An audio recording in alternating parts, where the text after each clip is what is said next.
Opa! Chegando ao último dia de South Summit Brasil 2023. E olha, Nath, eu tô muito feliz porque hoje a gente entrevistou pessoas muito legais. Entre elas, Cícero Aragon vai falar sobre inteligência artificial num painel exclusivo aqui no South Summit. Teve ainda uma entrevista com a fundadora do evento internacional. E tem também a entrevista com o governador do estado do Rio Grande do Sul, Eduardo Leite, para falar sobre a iniciativa de trazer o South Summit para a cidade de Porto Alegre. Realmente foi uma cobertura muito especial. E além dessa especialidade, nós também temos uma entrevista mais do que especial aí com o Celso Ataíde, o CEO da CUFA, que é uma iniciativa de empreendedorismo social nas favelas do Brasil. Assiste aí.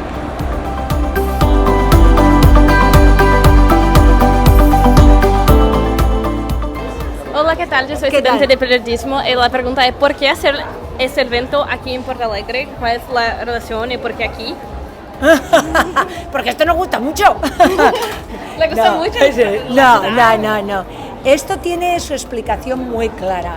Nosotros estamos en Porto Alegre porque esto es una iniciativa del gobernador Eduardo Leite, que en el año 2019 le preguntó a su amigo Eduardo Lorea, que lo estoy viendo ahí, que Eduardo, necesitamos traer una plataforma, necesitamos traer una organización que realmente impulse la innovación e impulse el ecosistema.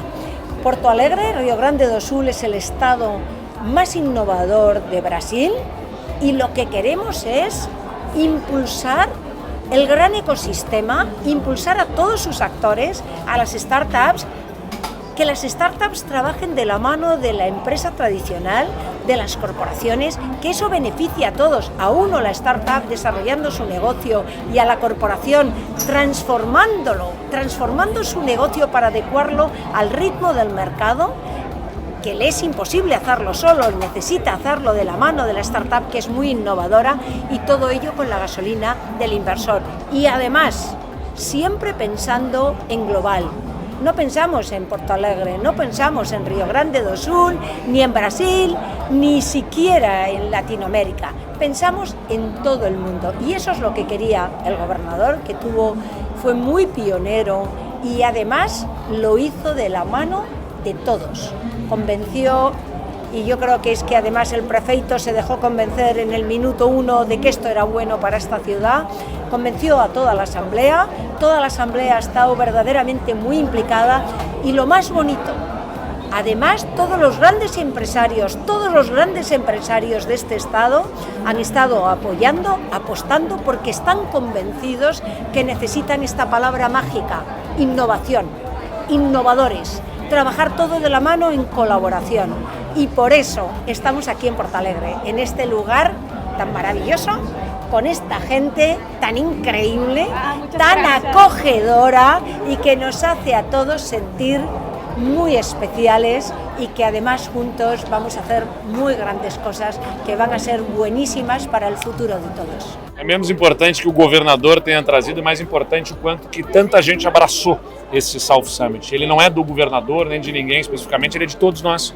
A academia, as universidades, a prefeitura, a sociedade civil, as startups, os nossos parques tecnológicos, os fundos de investimento, todo mundo que acreditou, apostou e que está fazendo desse um evento que é uma referência nacional e que vai ganhando espaço no mercado internacional também, fazendo com que o Rio Grande do Sul seja percebido no cenário mundial da inovação, com que os próprios gaúchos se percebam também como um estado de inovação capaz de olhar para o futuro e construir grandes coisas juntos.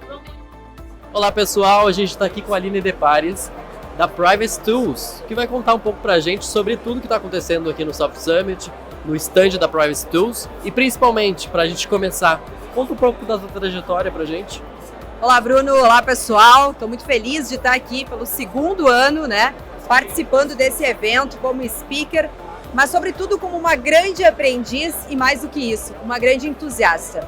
Eu escolhi a área de tecnologia porque eu acredito que ela consegue entregar uma transformação para o nosso mundo de maneira muito rápida em todos os segmentos, em todos os setores.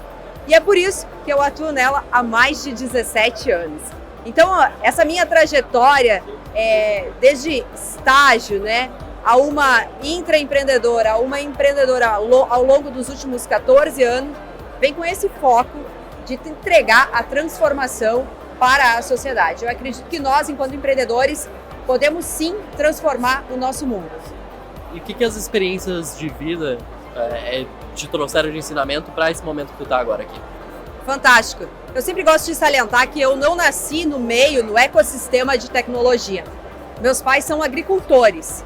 E eu acho que sempre que a gente está predisposto, né, disposto a trazer lições de vida, indiferente do setor, ou do momento, do contexto em que a gente nasce, a gente traz lições. E da mesma maneira que na agricultura, muitas vezes a gente perde tudo por conta de uma seca ou por uma grande chuva, enfim. Na TI também, muitas vezes a gente precisa refazer todo o código e lançar a V2.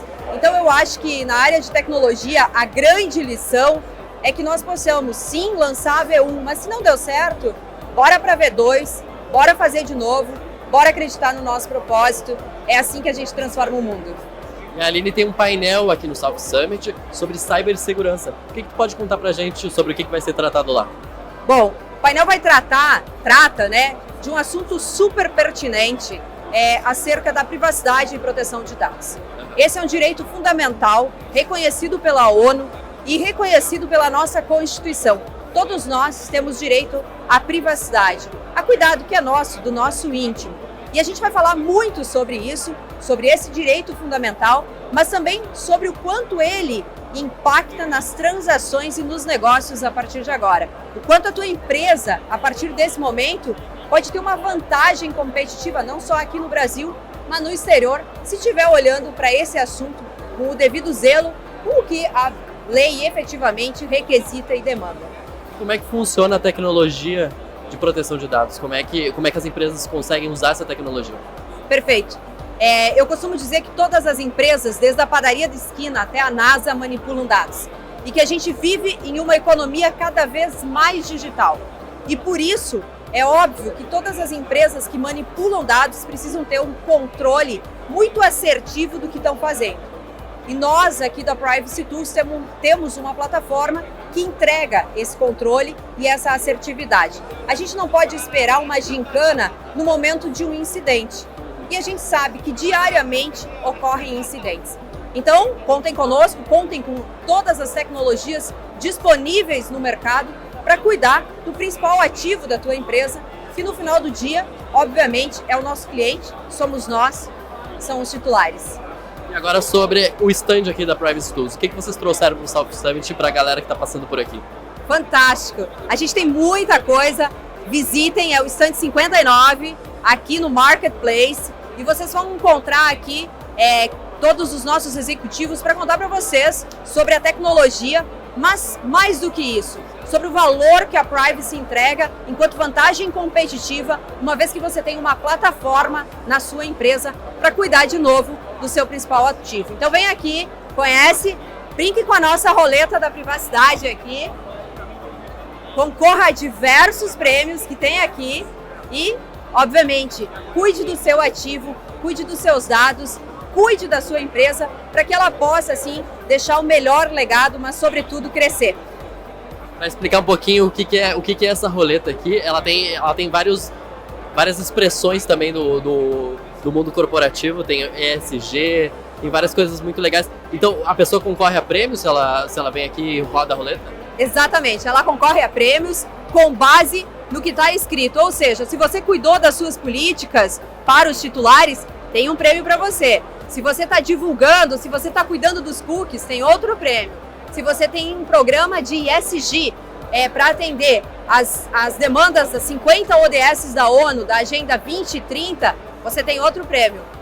Vem aqui, não perca, são incríveis os prêmios e vão fazer total sentido para a tua jornada na tua empresa, cuidando também da tua privacidade, da tua intimidade no teu dia a dia.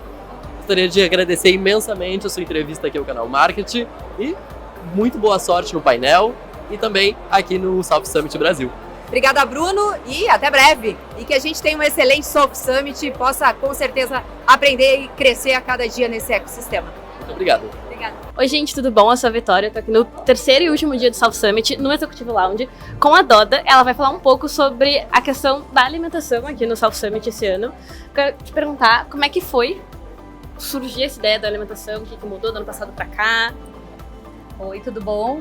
Então, o nosso desafio aqui em relação ao ano passado foi aumentar, né, o número de opções e quantidades e volumes e operadores, né? Porque ano passado a gente teve essa avenida que corre paralela ao rio como o único espaço de alimentação. Então, esse ano a gente incorporou aquela avenida que corre ali na Mauá e a gente tem espaço de alimentação lá e aqui, e a gente tem as áreas exclusivas do evento. A gente está aqui no Executive agora, que é uma área onde tem uma capacidade para 50, 70 pessoas, e a gente desenvolveu um menu especial para esse espaço aqui.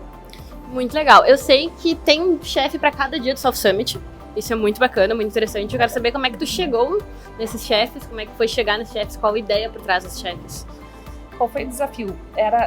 O desafio era fazer algo diferente do ano passado, porque essa área aqui não existiu ano passado. A gente tinha o Business Lounge, que é o barco, e a gente tinha o business do palco Growth, que ele continua igual ao ano passado. E esse espaço nós não tínhamos. E um espaço um pouco mais reservado para quem quer fazer uma reunião, o executivo que precisa trazer seu time, fazer uma reunião, enfim.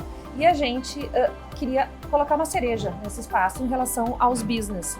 E até porque tem um preço diferente em relação a esse espaço aos outros. E aí é o mesmo operador, o Mulibuli é o nosso parceiro aqui no projeto. E numa reunião de produção, a gente entendeu que a gente precisava trazer 3 chefes para ajudar, né, as pessoas a entenderem e a pagarem essa diferença do business em relação ao executive. E foi um sucesso, porque a gente fez uma notinha e a gente divulgou isso, e depois que a gente fez isso, a gente dobrou a venda do espaço. Foi bem bacana. E como é que tu chegou no nome desses 3 chefes? Quem foram? Por que esses 3 chefes? Tem um motivo especial ou não? Pessoal...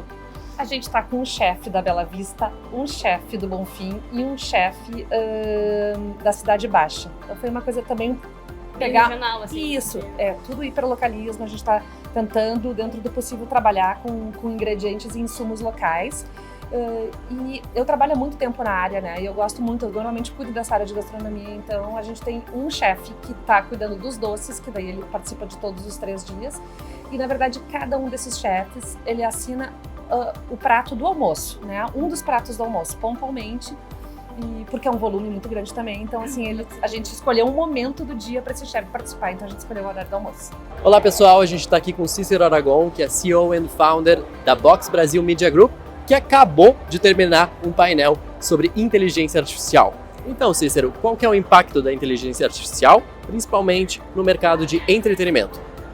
A inteligência artificial ela vem completar, na verdade, ela vem ser um aliado ao mercado e não a um concorrente, muitas vezes, do ser humano. Muitos profissionais ou clientes muitas vezes têm medo de como isso pode impactar nas suas vidas, no resultado das obras. A inteligência artificial ela vem, na verdade, ser um grande parceiro, por exemplo, um grande gestor de direitos autorais. Se a gente pensar na evolução da mídia para múltiplos formatos, para múltiplos países, para múltiplas plataformas, na verdade, a gente acaba percebendo que a gestão desses conteúdos todos, que muitas vezes podem ser de 1 hora, que viram 15, que viram 1 minuto, que viram 30 segundos, em plataformas em diversos países, esse crescimento, esse desenvolvimento da mídia, ele por um lado é uma grande oportunidade, mas por outro ele merece muita atenção. Por quê? Como eu controlo tudo isso, como eu faço a gestão de tudo isso? A inteligência artificial, no nosso modo de ver, ela vem ao encontro disso, a ser, nesse lado, um grande parceiro. Na outra ponta, o conteúdo sempre dependerá a sua escolha, a sua curadoria do ser humano. Eu dei o exemplo na palestra aqui, quantos de nós sentam na frente de uma plataforma e ficam zapeando, tentando escolher um conteúdo. Naturalmente, aquela plataforma, sim, já tem uma grande inteligência artificial por trás, já conhece o teu perfil, já faz uma recomendação de acordo com o teu gosto, e a gente se frustra, todo mundo se frustra. Por quê? Porque por mais que a gente possa ter inteligência artificial nos ajudando nesta área também, como um grande filtro, um grande indicativo, hábito de consumo, entendendo como tu te porta perante esse consumo desse conteúdo, a gente nunca vai poder abrir mão do ser humano. O ser humano ele vai muito mais, ele vai além da inteligência artificial. Por mais que possamos sempre acreditar que a inteligência artificial está crescendo, ela está evoluindo, os algoritmos estão sendo desenvolvidos de uma forma mais, cada vez, ele está aprendendo com ele mesmo, mas mesmo assim existe idiosincrasia nossa, vamos botar nessa questão humana que só nós humanos temos. Eu não tenho dúvida que curadores de conteúdo, o exemplo da Box Brasil, que faz tanto a curadoria, né, de programação de canal, que queira ou não, ele é um curador, ele é alguém que escolhe, isso ser substituído 100% por uma máquina, a gente não acredita. Então, é um aliado, é um parceiro e principalmente a inteligência artificial vem trazer algo que seria muito difícil de ser feito pelo ser humano, que se refere ao controle de direitos, à gestão desses direitos, à operação, aos primeiros filtros, à catalogação, a oferta de possibilidades para que lá no último nível o curador, o ser humano, seja aí sempre, o nosso principal ator na escolha e na oferta do conteúdo e do entretenimento, causando sempre a melhor experiência para o nosso consumidor. Existe muita expectativa e até mesmo medo com o futuro da inteligência artificial. Na tua opinião, qual que é o rumo que a inteligência artificial vai tomar, principalmente dentro das empresas? Eu acredito que cada vez mais a inteligência artificial ela vai assumir papéis que hoje são papéis feitos por seres humanos e que poderiam ser feitos por máquinas, que são funções repetitivas, mas mais do que isso, funções de altíssima escala. Né? Então é um exemplo, né, do controle dos direitos autorais, por exemplo, se nós pensarmos todas essas divisões de conteúdo de cada obra, e pensando que uma obra ela é audiovisual, então ela tem vídeo, ela tem som, ela tem atores, ela tem direitos de locação muitas vezes. Quer dizer, a hora que tu fazer a gestão de tudo isso a nível mundial e num consumo de volume cada vez maior, necessariamente a inteligência artificial vai ser um grande aliado disso tudo.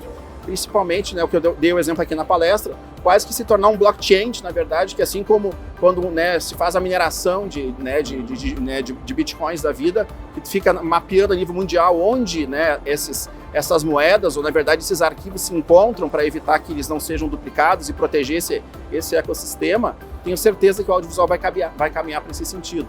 E tendo oportunidades de mercado, eu acredito que a inteligência artificial ela vai cada vez mais se direcionar para esses mercados de oportunidades que são complementares ao nosso mercado e que são muitas vezes grandes soluções, é o exemplo que eu disse. Na outra parte, ele resolve certos serviços que são repetitivos e que não seriam necessários na intervenção do ser humano, fazendo com que o ser humano se foque, na verdade, no que tem mais de intelectual, de sensibilidade e de experiência como vivência na área de programação, do conteúdo e do entretenimento. Qual que é o impacto de ter eventos como o South Summit Brasil aqui na cidade de Porto Alegre? Isso mostra como Porto Alegre tem condições, tem equipes, tem empresas, tem apaixonados por inovação, por transformação, tem propulsores, tem formadores de opinião, tem empresas, né, onde nós nos incluímos, como a Box Brasil, a maior programadora independente brasileira presente no país e em outros vários países, que tem plataformas digitais, também presente em vários países como a Container, e que está dentro de um ecossistema chamado Tecnopuc, também um ecossistema de inovação, né, organizador, parceiro essencial, né, desse evento, mostrando que a gente pode crescer, desenvolver, estar nesse estado, estar nessa cidade, levando a nossa experiência para o mundo. Respeitamos e acreditamos que é muito importante daqueles que aqui ficam e principalmente também daqueles que aqui trazem, né, transformação e inovação. Então, está de parabéns Porto Alegre, está de parabéns a Forol, está de parabéns o Tecnopuc, está de parabéns o Estado do Rio Grande do Sul e todos nós, na verdade, empresários que estamos aí envolvidos nesse processo. So AI is transforming, to a large extent, it's transforming the way that we're able to improve our creative process, getting rid of the technical tools and the skills that we need to learn those technical tools in order to be able to share ideas, and which means that we're able to iterate at a much more rapid rate, which means that now we're going to have an explosion of content. Companies are going to become much more efficient in their process of both taking the creative teams from idea to execution. And then on the other side of that, we're going to be using AI, which some of it has already been done, but now it's going to happen across a variety of channels where we're able to deliver that creative solution to the right audience, to the right target, accomplishing the goals that we originally defined. So AI is going to make both things faster. Things are going to go a lot faster. And it's also going to make sure that we achieve our results much faster. So that also means that we're going to be able to measure ROI, we're going to be able to scale this. So there's going to be a lot of rapid changes as these models, especially generative models, evolve, and as the market evolves together with them, with the tools to understand how to use these types of innovations. Have a lot of fear the power of AI, specifically with taking the jobs. What can I expect from the future of AI? So I think with any innovation, our expectation in the end is that when you come up with new tools, people are worried that they're going to lose their jobs. Some people will. It's like autonomous vehicles are going to say, professional drivers, what's going to happen to professional drivers? The cycles take a little longer than we think.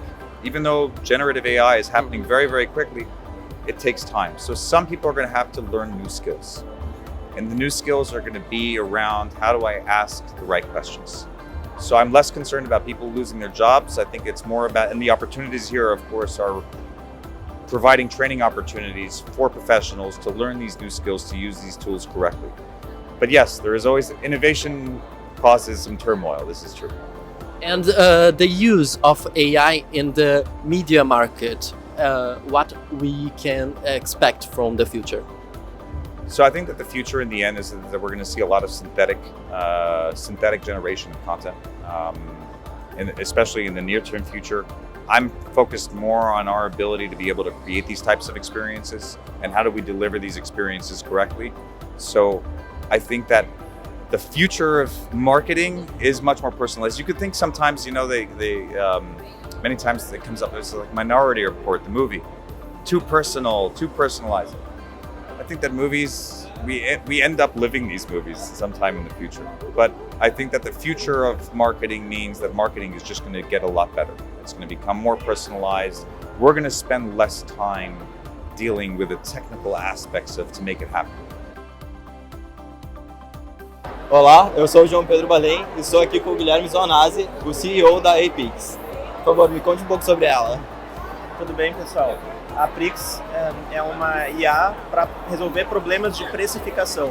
Então a gente ajuda grandes clientes, né, a precificarem melhor, seja automatizando e otimizando o seu processo de precificação, seja com inteligência, né, para trazer otimização de preços junto com ganhos de margem ou volume de vendas, né?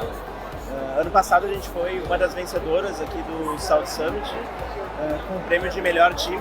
Foram mais de 1.000 startups inscritas de mais de 70 países. Esse ano a gente não está competindo, mas está com um stand aqui do Marketplace e tem sido um evento muito bom para retomar diversos relacionamentos, né, com parceiros, com clientes e também fazer novas conexões, né, com pessoas de vários estados do país que estão aí, de outros países também, né, sejam investidores, potenciais clientes ou parceiros. Então está sendo realmente muito bacana o evento e certamente estaremos de novo no ano que vem. É sempre muito bom, né, nós somos aqui de Porto Alegre mesmo, então ter um evento acontecendo em casa realmente é uma delícia, uma felicidade para nós estar aqui tendo toda essa troca. E quais as suas expectativas para o South Summit do ano que vem? Eu espero que ele continue o evento crescendo, né? Assim como foi um sucesso no ano passado, né? E que gerou também todo esse engajamento nesse ano, né? Então eu desejo assim, vida longa para o South Summit, né? E tenho certeza que essa pauta de inovação, de empreendedorismo vai ganhar cada vez mais espaço aqui. Aproveitando essa pauta de inovação e empreendedorismo, como você aplica ela na Aprix? Quais foram as últimas inovações que vocês efetuaram? Legal. Então, assim, a gente é uma empresa que tem um DNA de inovação mesmo, né? A gente, como startup, enfim, nós nascemos sendo pioneiros no uso de inteligência artificial no setor de combustíveis no Brasil, para a parte de precificação, né? Então, assim, nascemos de uma inovação e isso está muito no nosso DNA, né? Então, a gente está constantemente estressando, né, o nosso modelo de negócio, pivotando, enfim, melhorando nos nossos produtos, as nossas soluções, né? Tanto para os clientes como para dentro de casa também, né? Então não é só ser uma empresa inovadora para fora, mas para dentro de casa também, né? Então como a gente melhora os nossos processos, né? Como a gente melhora o nosso time, né? E acho que um dos pontos até que no painel sobre talentos e retenção a gente estava falando, né? O quanto também a questão da diversidade é um ativo para a inovação, né? Então a gente apostou muito nisso e assim, trazendo alguns números, a gente aumentou de 10% de mulheres apenas na empresa para mais de 40%, a gente fez isso no intervalo de 12 meses. Então, só dando um exemplo assim, né, do que a gente acredita que gera inovação e diversidade, né, é um desses ativos. Oi pessoal, eu tô aqui com o Celso Ataíde, uma liderança aí, uma das principais lideranças, se não a liderança em empreendedorismo social no Brasil. E Celso, a gente quer saber sobre esse banco aí para as favelas que tá chegando, nos conta um pouquinho sobre. Essa moça aqui, ela não tinha nada que falar sobre isso, porque era segredo. Eu fiz uma fala ali achando que não tinha ninguém ouvindo e ela acabou pescando. Puro. Eu não posso falar sobre isso ainda, porque na verdade a gente está numa fase ainda de teste. Mas a ideia é que seja um banco que as pessoas das favelas entendam que elas têm benefício real. E os valores desse banco sejam coletivos, atendam a coletividade, que a coletividade se entenda como sócia dos resultados dele. Então é um facilitador. A gente quer que seja facilitador, são essas pessoas que já estão há 2 anos experimentando, testando, opinando, construindo juntos. Então não é uma coisa que a gente está fazendo para as pessoas, é uma coisa que a gente está fazendo junto com elas. Estamos apanhando o tempo todo, entendendo, elas sugerindo, elas definindo modelos e regras, e a gente espera que nos próximos 60 dias a gente já vá para a rua. Que legal, a gente torce que dê tudo certo. Celso, nos comenta um pouco aí sobre o Favela Holding, né? O pessoal que ainda não conhece esse projeto, que é o primeiro hub, né, de empreendedorismo das favelas. Como é que é esse projeto que é tão de valor aí para o nosso Brasil? Na verdade, a Favela Holding ela surge da CUFA. A CUFA é uma ONG que existe há mais de 20 anos, está no país inteiro, está aqui no Rio Grande do Sul, enfim, está nos 27 estados brasileiros. E chegou um momento em que eu entendia que a gente podia falar do social, mas social sem dinheiro não existe, é preciso você ter recursos, é preciso você desenvolver ações empreendedoras nas favelas, não só para poder a holding, ou para que uma empresa da holding, ou para que a própria instituição tenha recursos, mas para poder você desenvolver economicamente a vida individual daquelas pessoas. Então você tem hoje, na verdade, no Brasil, 50% das pessoas que vivem em favelas, elas têm trabalhos informais ou autônomos. Em momentos como a pandemia, por exemplo, nenhuma dessas pessoas tinha chance de trabalhar, uma vez que até quem tinha trabalho formal também estava fechando. Então, é importante que essas pessoas tenham renda mais altas e que elas possam, inclusive, construir novas formas de trabalho, porque 40% das novas profissões nos próximos 20 anos, elas nem existem ainda. Quer dizer, as profissões elas começam a surgir agora e simplesmente são atividades que não existem. Então as pessoas precisam estar conectadas com o presente, porque o futuro já chegou. E a holding, ela pensa em fazer isso. A holding, na verdade, ela é uma holding convencional, é um grupo de 27 empresas.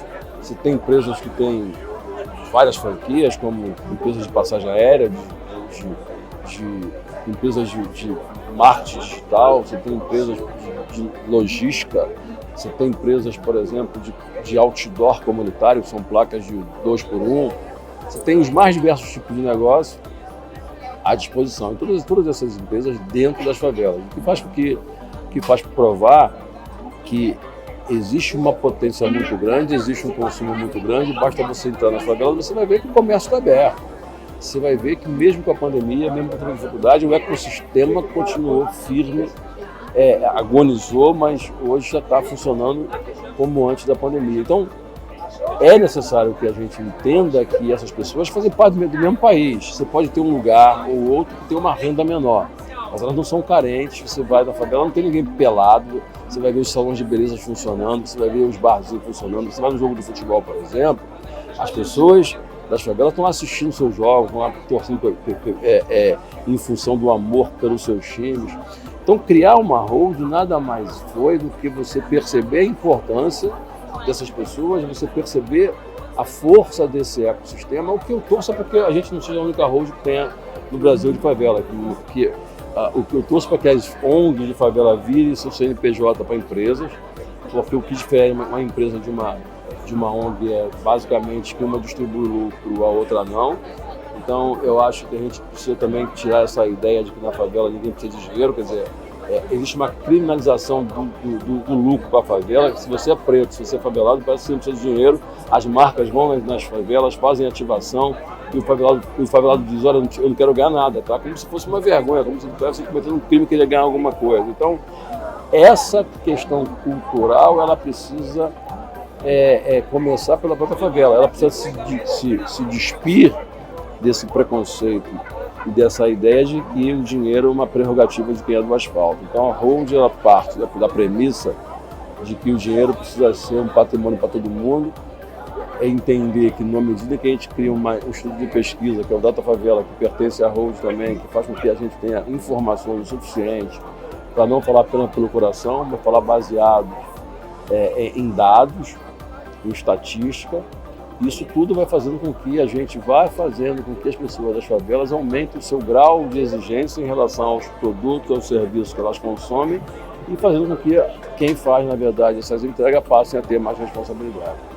Que bacana. Então a gente sabe que é de extrema importância, né, que iniciativas como essa estejam em eventos como esse, como o South Summit Brasil, né?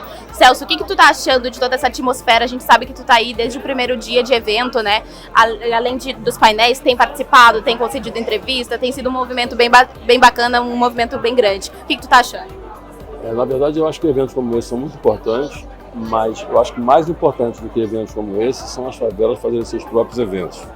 Por isso a gente está fazendo aqui em setembro a Expo Favela, que é uma feira de negócios da favela, que é um espaço físico onde as startups da favela que existem, só em São Paulo agora nós fizemos um evento que tinha 20 mil startups de favelas inscritas. O que significa dizer que elas podem estar em estágios diferentes, mas se a gente não ampliar o olhar para essas pessoas, a gente nunca vai chegar a estágio nenhum. Mas a gente tinha estágios diferentes. Nós montamos uma escola de negócio da favela com a Fundação Dom Cabral, que é a primeira no país. Nós montamos agora um fundo de negócio, que chama-se Favela Fundos, que de 50 milhões de reais para poder fazer aporte em startups, em negócios de favela. Então eu acho que existir eventos como esse, que é um padrão internacional, mas que ainda não é acessível para quem mora em favela por conta do valor, e não existe nada contra, na verdade, a existência desses projetos para um outro nicho. Mas a gente entende que a gente precisa fazer nossos próprios negócios, precisa criar nossas próprias feiras, e é importante que as nossas feiras elas não são para a favela, elas são... A Expo Favela é um encontro entre os empreendedores da favela e do asfalto, porque a gente entende que se não houver uma integração nesses dois universos, não existe comunhão social. E essa comunhão social, essa integração social, ela é a maior forma de inserção social que a gente pode ter. Na medida em que um empreendedor da favela, ele é descoberto por um do asfalto, que faz investimento nele e os dois ganham juntos. Então esse ganha-ganha é importante para o país. A gente ter, na verdade, uma quantidade maior de pessoas que eu diria que é o efeito Silvio Santos, que foi camelô um dia, mas que de repente tem um canal de televisão e etc. E cada dia isso acontece menos. Esse desenvolvimento social para esse nicho, para esse extrato social, está cada dia menor.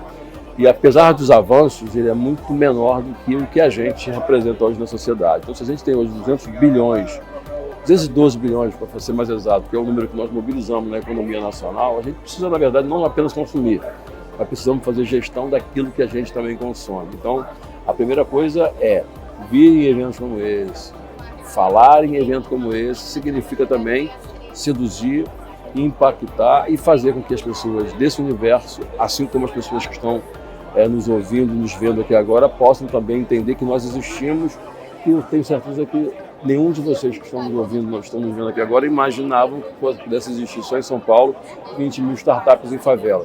Então, não pense que nós somos carentes, pense que nós somos potentes, e é essa potência que a gente quer cada dia que passa potencializar ainda mais, e eu acho que essa relação é que vai permitir com que isso seja realmente feito.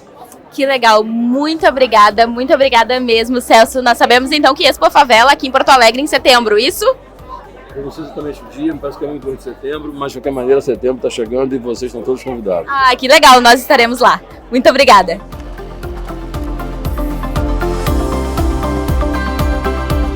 E é com essa vista linda que a gente encerra um episódio pra lá de especial. O South Summit Brasil 2023 terminou, mas as experiências que nós iremos levar pra vida são únicas.